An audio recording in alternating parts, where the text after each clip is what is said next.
Yo, what is up everybody, and welcome back to another Madden 25 Next Gen online game. Today we got the Houston Texans and the Minnesota Vikings, and one of the players on the Texans is J.J. Watt. And J.J. Watt was one of the reasons why this year's Pro Bowl was pretty good this year. You know, past years the Pro Bowl has been lackluster. It's like no effort to score a touchdown on offense, it seemed like at times. This year they changed quite a few things, including, you know, letting the pass rushers get more involved in the game, letting the cornerbacks and stuff play like man-to-man, more press and stuff like that. And the results turned out pretty good. There was some hard playing. The defensive line definitely set the tone early on in the game. Team Deion Sanders had like a Ndamukong Suh and J.J. Watt, I think, both on the team. All those guys were going hard, and you know, Robert Quinn was definitely going hard during the game.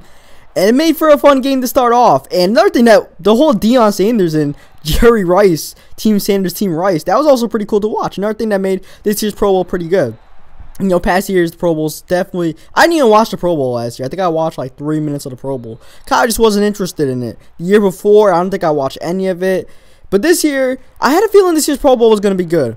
I had a feeling, like, you could just tell from the week going on, the whole draft process. I thought the draft was pretty cool. I mean, you can only ask so much from a Pro Bowl draft. You know, you can't expect the greatest event from the year from that kind of thing. But it was still a good thing. It was a good idea if you ask me.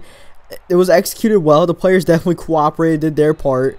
You know, even had stuff like Brandon Marshall and Terrell Suggs in on the sideline. They weren't happy about being drafted early on. I thought the whole concept was cool. Deion and Jerry going at it in interviews and stuff like that, that was cool. The way they were hyping up the week, they definitely did their part in helping out Pro Bowl weekend, which definitely brings back the idea of bringing back either Deion and Jerry to do the same thing again, or maybe some different legends of the game to come back. Maybe some legendary coaches to come and do it. You know, like Joe Gibbs versus, I don't know, like stuff like that. You know, I was gonna say Vince Lombardi, but I'm pretty sure I'm not the most educated football buff in the world. I'm pretty sure Lombardi might be dead, you know, so I don't think that's gonna be happening.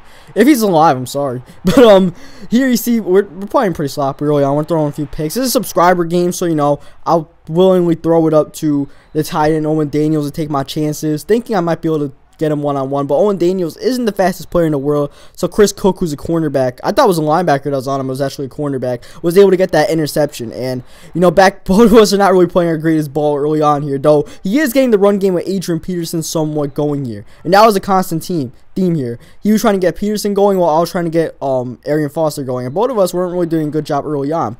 So yeah, I thought the Pro Bowl, I thought it was good this year. It ended up being a close game too, which is another thing that made it good. You know, the fact that it was close definitely helped change people's opinions for the better on the Pro Bowl and say, oh, hey, we should keep this event, as we throw the flea flicker here to Andre Johnson in double coverage, but we don't care because Andre Johnson just skies up for that ball.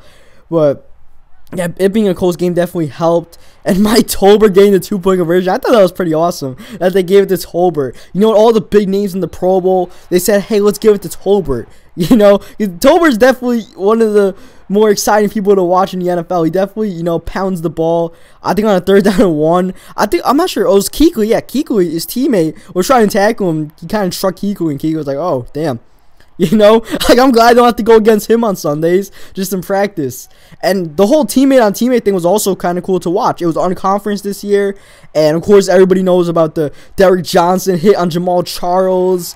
You know, Robert Mathis was going after Andrew Luck and stuff like that. Like, those kind of concepts were, I thought it was awesome, you know, just to see that. And the way they were playing hard against each other. It's not they were playing against each other. It was that, you know, they were giving 110% effort against each other. You know, Derrick Johnson was the one that sticks out the most. That he completely lit up Jamal Charles. In an actual game, that might have been helmet to helmet. Actually, I don't think they called that in running backs. But, I mean, still, dude, that was pretty close to, like, helmet to helmet contact there on his running back who just got a concussion, you know.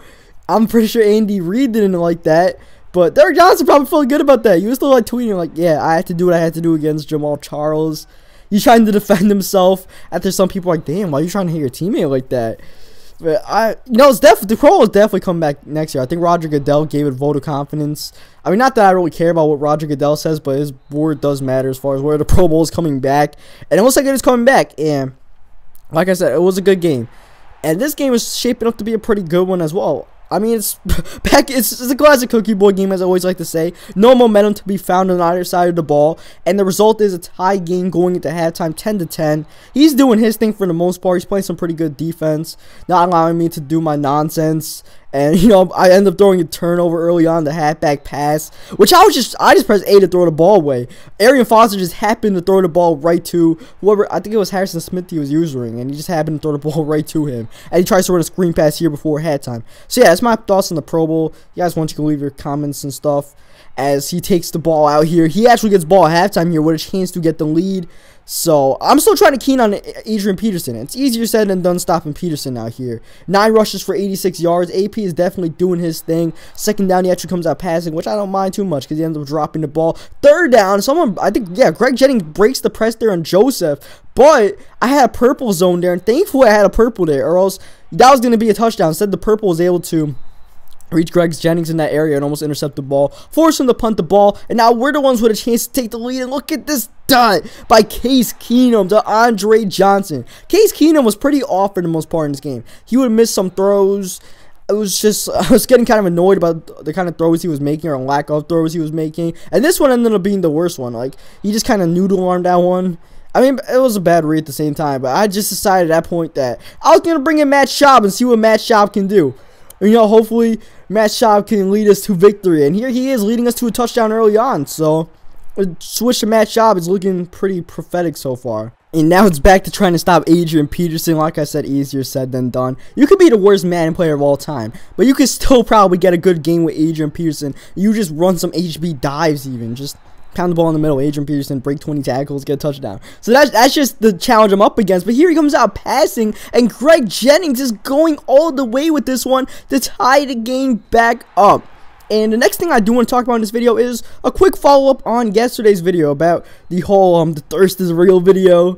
Because apparently, well, someone told me this on Twitter about a week ago, but I had forgotten about it. That the whole scheme thing was actually Mr. Golden Sports' scheme. The tight end at fullback spots, or tight ends at alignment at tight end spots and tight ends at wide receiver spots. That whole thing was actually his thing he posted on his channel. So I mean, I apologize to him. I didn't mean to insult his scheme or anything like that. And if I had remembered that, I probably would not posted it. Cause my whole thing was I was posting it to try to warn people about what was happening. But apparently, Golden Sports posted it on his own channel, so more people knew about it than I knew about. So, you know, I mean, it doesn't change my opinion on it. I'm more of a sim player. That's my thing. I like to play the game sim. I guess he's different. A lot of other people are different.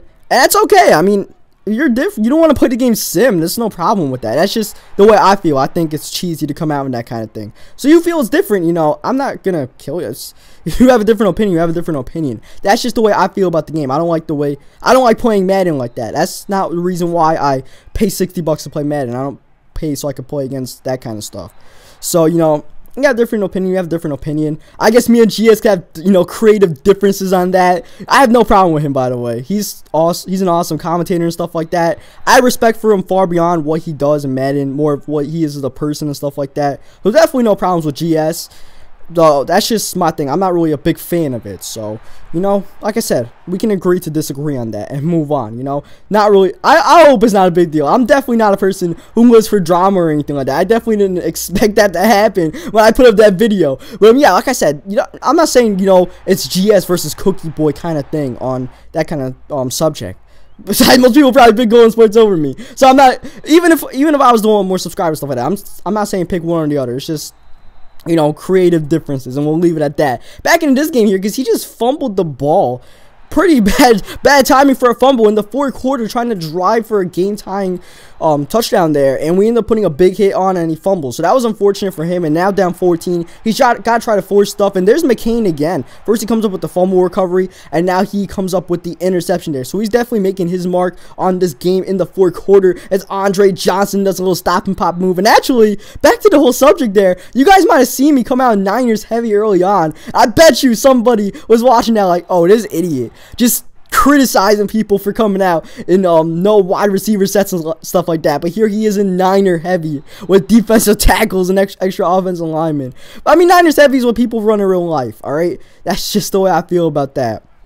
You know, So anyways, back to this game here. We got the interception, and we are starting to move the ball, but then I goof around a little bit, and I end up trying to run my my wide receiver run fake, actually give it back to the wide receiver. Well, not really my play, just a play I like to run. We end up getting quote-unquote intercepted on that, even though it's technically a fumble by Jared Allen. We end up getting a fumble right back here. Once again, he fumbles the ball, so bad timing for him once again. And then, oh, look at Owen Daniels doing a Riley Cooper impersonation in the back of the end zone for the touchdown. Ooh, and this guy, he's just... like, the game cannot get any worse for him. He's fumbled the ball twice now in the fourth quarter. Definitely not what you're looking forward to. Definitely bad luck. I mean, there's nothing I can say except for I'm getting lucky in this game from those fumbles. Here, I ended up hitting the strip button, alright? Last fumble was Christian Ponder trying to run an option. Nonetheless, though, fumbling the ball 3 times now in the fourth quarter. It's just bad luck for him and good luck for me. No other way to put that, so...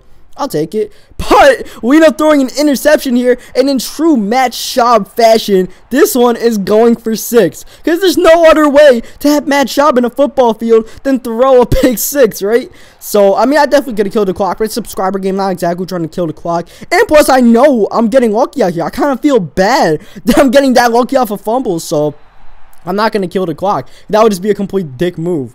And look at Dwayne Brown out here catching passes. I'm coming back on the Niners heavy, and I'm throwing into the damn offensive lineman. I'm just, you know, messing around out here, throwing passes to them. Next play, I tried to run the flea flicker, and he sniffed that one out. I ran the flea flicker a few times in the game. He's a subscriber. He knows I tried to run the flea flicker, so he came straight up the gap and knocked Arian Foster. Honestly, that frustrates me sometimes. When I'm playing in a game and someone knows what I'm doing, I hate that. I want to run the flea flicker really badly, but then someone just like completely like cock blocks it. And you know, I mean, not that I'm mad at the person or anything like that. It's nothing to be mad about. You know, it's just in game. I wish I could do it, but I can't. Here, 4th down 13. I decided to go against going for the field goal. He was calling his timeouts and stuff like that. I didn't want to give him any hope of winning the game. I was hoping I could just kill the game right there. So 4th and 13, I did go for it. I did get it. And after that, didn't really try too much to get a touchdown. I was going to run a halfback pass here, as you can see the formation, but I didn't get enough time to get it off. So we do come out to win. Hope you guys leave a like on the video if you enjoy it. Subscribe for more Madden 25 online games, and I will catch you guys next time.